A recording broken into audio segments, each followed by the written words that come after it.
honestly, what could be better than not eating meat? Or eating a whole bag of chips.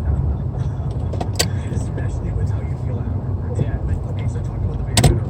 Yeah, so in that second year, once we've started to identify what is not as rewarding as we thought it was before, whether it's the whole bag of chips or comparing ourselves or whatever, this opens up the space for that bigger better offer where our brain says, okay, give me something better. And the nice thing here is we can actually look internally, and there are two things that we can access and we can foster and we can support the rewards of which is curiosity and kindness. You know, so if you look at, comparison, for example, it feels contracted. If we look at kindness, it feels expanded. Or if we look at curiosity, it feels expanded. So we can already start to inject those qualities of expansion simply by being curious. Oh, here I'm going and judging myself again. Here I'm judging somebody else. Let's open up. Or here I'm feeding myself.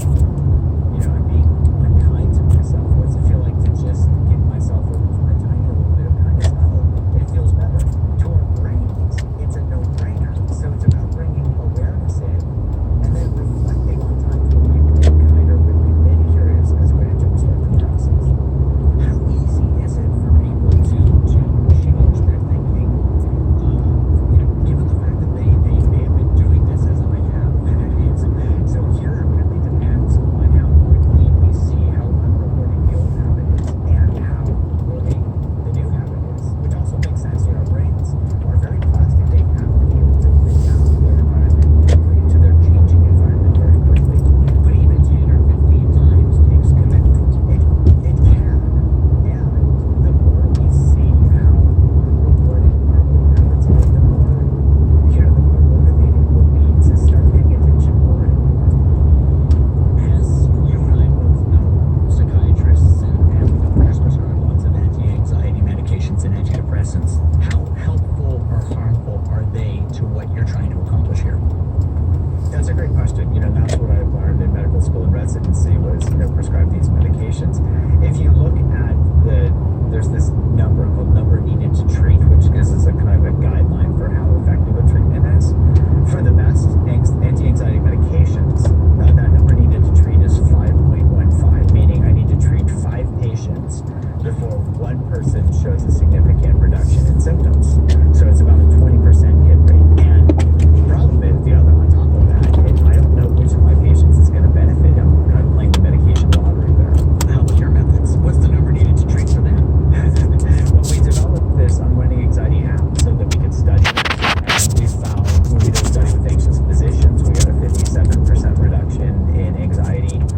We did a study with people with generalized anxiety disorder, and here we got a 67% reduction in these clinically validated anxiety scores, and we can measure that number needed to treat. So with medications, it's 5.15. In this study, it was 1.6. That's almost everyone. It's better than 5.15, that's for darn sure. Wow. Finally, let's talk about kindness. Do you have any methods that you can recommend for being kind to yourself? Great question. I would say, first, notice what it's like to be unkind to yourself so that we can see how unrewarding that is and we can kind of break out of those habits. So instead of having to fight that fire, we can let that fire burn down a bit, which will then allow the fires of kindness to grow and get that fuel, so to speak. So once we notice that, the other thing we can do is just practice small acts of kindness for ourselves, like throughout the day. So for example, if we've got a busy day and we've just finished a project, taking 10 seconds to stand up and stretch and give our body, a change of posture, just noticing what that feels like, to take that little time to care for ourselves, and noticing how good that feels. There's a great thing that we can do to be kind to ourselves. If we're judging ourselves, just taking a moment to give ourselves a break and noticing what that feels like. So I think there are a million things that we can do as these really small acts of kindness. They can even build on things that we're doing to beat ourselves up, or to try to force our way, to try to get more things done. And the more we notice these little acts of kindness, the easier it will be to practice them.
60% of us breathe through our mouths.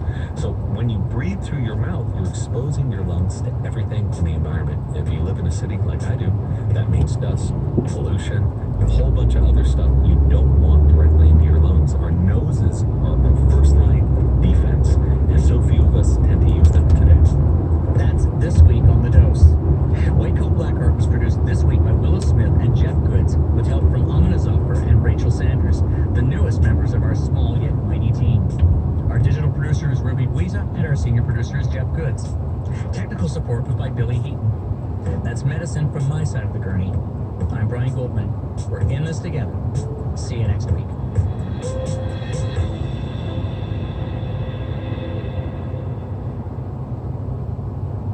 This is CBC Radio 1, 88.1 FM and 690 AM in Vancouver. The following is a special presentation from the Debaters Fact and Funny Hall of Fame. Stay tuned for our Millennials debate with John Wing and Juno Award-winning comedian Ivan Decker, and romance novels with Lori Gibbs and Graham Clark.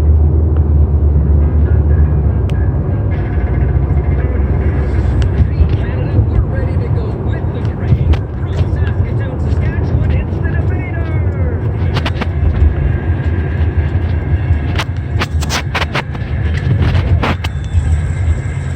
The Debaters, the comedians fight with facts and funny, and this audience picks the winner. Now, here's a man who likes to flex his comedy muscles, Steve Patterson.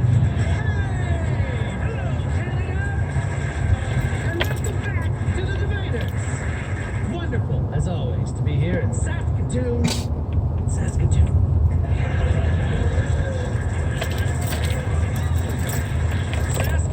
as many people don't know across Canada, has a strong Ukrainian presence.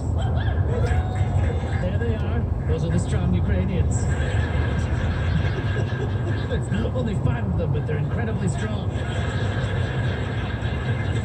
In fact, Saskatoon is home to the Ukrainian Museum of Canada. True story. It is fascinating. I went in there this afternoon. When you go into the museum, there's a door, a smaller museum, and then a museum by that, and a smaller museum, and then by the time you get all the way to the tiniest one, it's just one doll.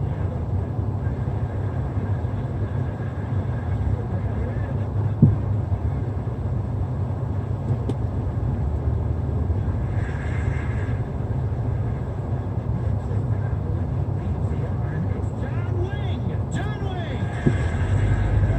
Gentlemen, John Wing.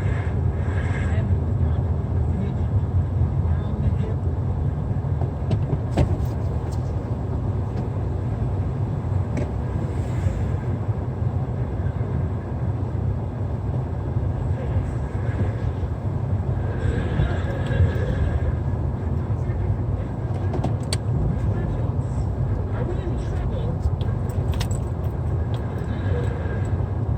I personally don't worry about the ability to read the messages. I worry about the dwindling number of letters we have left. We started too late in the alphabet with Gen X.